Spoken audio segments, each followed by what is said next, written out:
কথা আর ব্যবহার এই দুইটা জিনিস ঠিক রাখবেন, কারণ এই দুইটা জিনিসের মধ্য দিয়েই আপনি একজনের মন থেকে উঠে যেতে পারেন, আবার একজনের মনে জায়গা করেও নিতে পারেন। কথার এমন এক শক্তি, কথা দিয়ে মানুষকে আঘাত করেও মেরে ফেলা যায়, আবার সেই কথা দিয়েই মানুষকে সুস্থ করা যায়। কেউ বদলে গেলে কষ্ট পাবেন না, মনে রাখবেন এই দুনিয়ায় সৃষ্টিকর্তা ছাড়া সবাই পরিবর্তনশীল। আসসালামু আলাইকুম প্রিয় ভাই ও বোনেরা, সকলে কেমন আছেন? আমি আপনাদের প্রিয় বোন সুমি, নাটোর জেলা থেকে আপনাদের জন্য এই তো আরেকটি নতুন ভিডিও নিয়ে চলে আসলাম। আমার গ্রামীণ কাজকাম আর গ্রামীণ রান্নাবান্নার মধ্য দিয়েই আমার প্রিয় ভাই বোনদের সঙ্গে অনেক অনেক কথা বলি আমি। সকালের কাজকাম হয়ে গেছে, এখন দুপুর হয়ে আসতেছে, রান্নাবান্না করতে হবে। এখন দুপুরে রান্নার জন্য এই তো নিয়েছি ইলিশ মাছ, আর তার সঙ্গে নিয়েছি আরও অনেক কিছু। আপনাদের এই গ্রামীণ বোন কি কি রান্না করবে সেটা আমার ভিডিওর সঙ্গে থাকলেই দেখতে পাবেন। তাই যারা আমার ভিডিওটি দেখা শুরু করেছেন তবে একটি লাইক দিতে ভুলে গেছেন, অবশ্যই লাইক দিয়ে আমার পুরো ভিডিওটির সঙ্গে থাকবেন। বাজার থেকে আমার আব্বা ইলিশ মাছ আনছে, আর এই তো হচ্ছে আমার গাছে আছে বেগুন, এই বেগুনগুলোই উঠাচ্ছি। আর এরকম কচি বেগুন দিয়ে ইলিশ মাছ দিয়ে রান্না করলে অনেক বেশি মজা লাগে। আমার শখের রান্নাঘরের আশেপাশে কয়েকটা বেগুন গাছও আছে, আর এই বেগুন গাছে দুই একটা করে বেগুনও হয়ে থাকে। নিজের গাছের কচি বেগুন, ইলিশ মাছ, কুমড়ো বড়ি আর হচ্ছে টমেটো দিয়ে রান্না করব। বেগুনগুলো তেমন একটা বড় হয়নি, এরকম কচি বেগুন খেতে বেশি ভালো লাগে। ইলিশ মাছ দিয়ে সবজি তরকারিটা আজকে আমি সরিষা বাটা দিয়ে রান্না করব। বেগুন, টমেটো আর হচ্ছে এই তো ইলিশ মাছ, কুমড়ো বড়ি। মাছ তরকারি তো রান্না করব, তার সঙ্গে থাকবে একটা ভর্তা। এই তো এখানে সরিষা, পেঁয়াজ, মরিচ, হলুদ, লবণ, মানে যা যা লাগবে রান্না করার জন্য বা ভর্তা করার জন্য সব কিছুই নিয়ে নিছি। আজকে কিসের ভর্তা করব সেটা তো আমার প্রিয় ভাই বোনদেরকে বলাই হলো না। আজকের ভর্তাটা থাকবে অনেক বেশি মজার, সিমের বিচির সঙ্গে তিল দিয়ে ভর্তা করা হবে। মাছ তরকারি রান্না করার জন্য ইলিশ মাছ আর সবজিগুলো কেটে নিতে হবে, আর এই তো ইলিশ মাছগুলোও কেটে নিচ্ছি। আজকের ইলিশ মাছগুলো একদমই ছোট ছোট, তবে আমাদের বাজারে সব সময় বড় ইলিশ আসে না। কিন্তু এই ইলিশ মাছ দিয়ে সবজি তরকারি রান্না করলেও তরকারিটা একদম ইলিশ মাছের যে একটা ঘ্রাণ সেটা কিন্তু পাওয়া যায়। আমার মেয়ে তো ইলিশ মাছ দিয়ে যে কোনো তরকারি রান্না করলেই ওর কাছে অনেক বেশি প্রিয়। আর আমার ছেলেরা কিন্তু ইলিশ মাছ তেমন একটা খেতে পারে না, যেহেতু অনেক বেশি কাটা এই মাছগুলোতে। তবে তরকারিটা অনেক বেশি মজার হয়, সেই জন্যই এই মাছগুলা বেশি কিনা হয়।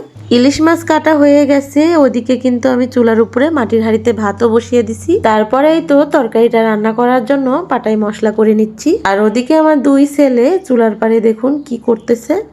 ইলিশ মাছটা রান্না করার জন্য এখানে আমি সরিষা, কাঁচামরিচ, পেঁয়াজ আর হচ্ছে জিরা বেটে নিচ্ছি, কারণ সরিষা দিয়ে ইলিশ মাছ রান্না করলে খেতে অনেক বেশি মজা লাগে।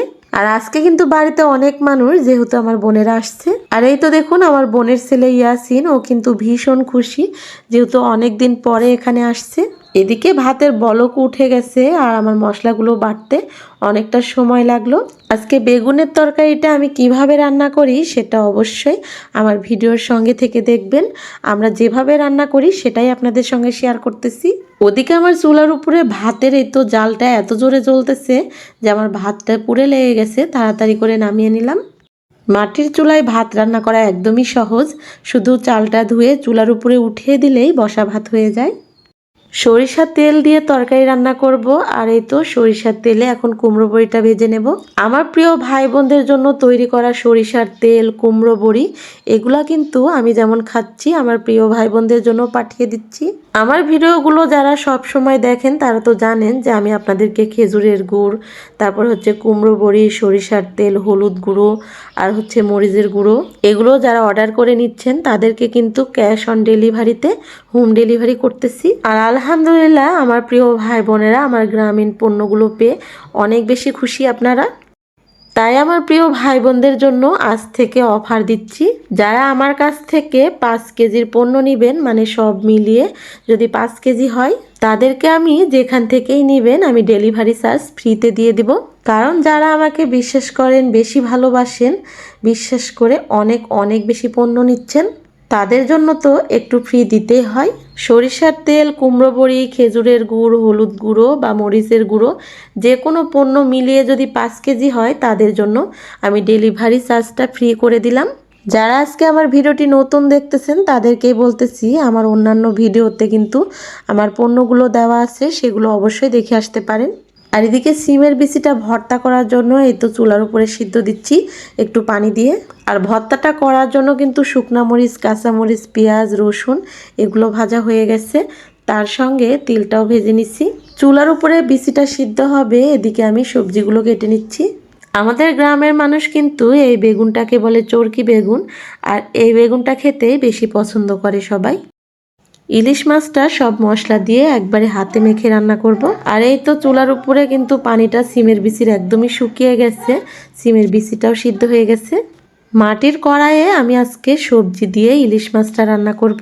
কড়াইয়ের মধ্যে মাছগুলো দিয়ে দিছি, তার মধ্যে দিয়ে দিছি বাটা মশলা, হলুদ গুঁড়ো, পরিমাণ মতো লবণ, সরিষার তেল, সব কিছু দিয়ে হাতে ভালো করে মেখে নিচ্ছি। আর হাতে মাখাতে মাখাতেই মনে হচ্ছে তরকারিটা একদম হয়ে গেছে, অনেক সুন্দর একটা ঘ্রাণ আসতেছিল। ভাজা কুমড়ো বড়ি দিয়ে দিলাম, এবার দিয়ে দিলাম এই তো কেটে রাখা বেগুন আর টমেটোগুলো। আমার কড়াইটা আজকে অনেকটাই ছোট হয়ে গেছে মনে হচ্ছে, কারণ অনেকগুলোই যেহেতু তরকারি। এই তো খুব সুন্দর করে হাত দিয়ে মেখে নিলাম। এখন কিন্তু অর্ধেক রান্না হয়ে গেছে, ঝোলের জন্য একবারে পানি দিয়ে দিচ্ছি। এটা শুধু ঢেকে দিয়ে রান্না করে নেব, তাহলেই হয়ে যাবে আজকের তরকারিটা। আর এই তো সিমের বিচিগুলো সিদ্ধ হয়ে গেছে, একটু নেড়ে চেড়ে ভেজে নিছি, নিয়ে কড়াই থেকে নামিয়ে নিলাম। এবারে তো ইলিশ মাছের তরকারিটা রান্না করার জন্য কড়াইটা দিয়ে দিলাম চুলার উপরে। এই তো তরকারিটা ঢেকে দিয়ে কিছুক্ষণ রান্না করে নিব, তাহলেই হয়ে যাবে। এই তরকারিটা তেমন আর কোনো কাজ নেই, চুলার উপরে হতে থাকবে। আর এদিকে আমি পাটায় ভর্তা করে নেব খোসা সহই। এই তো সিমের বিচিগুলো বাটতেছি, তবে খোসাগুলো ফেলে দিলে মনে হয় খুব ভালো হতো, তাড়াতাড়ি বাটা যেত। চুলার উপরে তরকারিটা বলক হচ্ছে, আর ওইদিকে আমি সিমের বিচিগুলো বাটতেছি।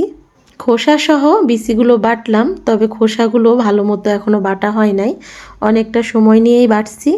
এতে এবার ভাজা তিলগুলো বাটতেছি। সিমের বিচির সঙ্গে তিল ভাজাগুলো বেটে নিলাম। এবারে তো পেঁয়াজ, মরিচ, রসুন যা যা ভেজেছিলাম সেগুলোই বেটে নেব। আর এই তো ভর্তাটা বাটতে বাটতে যে একটা লোভনীয় ঘ্রাণ আসতেছে, সেটা আপনাদেরকে কিভাবে বোঝাবো প্রিয় ভাই বোনেরা, সেটা কিন্তু আপনারা যখন বানিয়ে খাবেন সেটা অবশ্যই বুঝতে পারবেন কতটা মজার। আর এরকম তিল ভাজা দিয়ে সিমের বিচির ভর্তা কিন্তু আমি প্রথম করতেছি আজকে। সব কিছু বাটার পরে আবার দিয়ে দিলাম সরিষার তেল। সব কিছু মিলিয়ে আজকের ভর্তাটা সত্যি অনেক অনেক বেশি মজার হবে, সেটা আমি একটু মুখে দিয়েই বুঝতে পেরেছি। ভর্তা বাটতে বাটতে আর পাটায় ভর্তা বানাতে বানাতে আমার এই তো চুলার উপরে তরকারিটা হয়ে আসতেছে।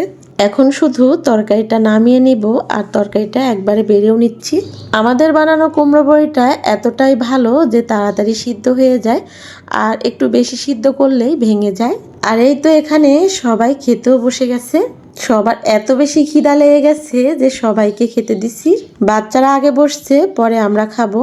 আর ওই তো আমার খালাতো ভাইও আসছে আমার মেয়েকে পড়ানোর জন্য। আমার খালাতো ভাইকে, তারপর হচ্ছে আমার বোনের ছেলে, আমার ছেলে মেয়ে, সবাইকে একদম বসিয়ে খাওয়াচ্ছি। এগুলো রান্না করার পরে কিন্তু শাক ভাজিও করা হয়েছে, বৈথার শাক ভাজি, সেটা আর আপনাদের সঙ্গে শেয়ার করা হয়নি। ইলিশ মাছ তো ভালো লাগে, তার চেয়ে আজকে বেশি ভালো লাগছে এই তো সিমের বিচির ভর্তাটা। আর এই ভর্তাটা শুধু আমার কাছে ভালো লাগে নাই, সবার কাছে ভালো লাগছে। সবাইকে খাওয়াতে খাওয়াতে আজকের ভিডিও থেকে বিদায় নিলাম। আল্লাহ হাফেজ।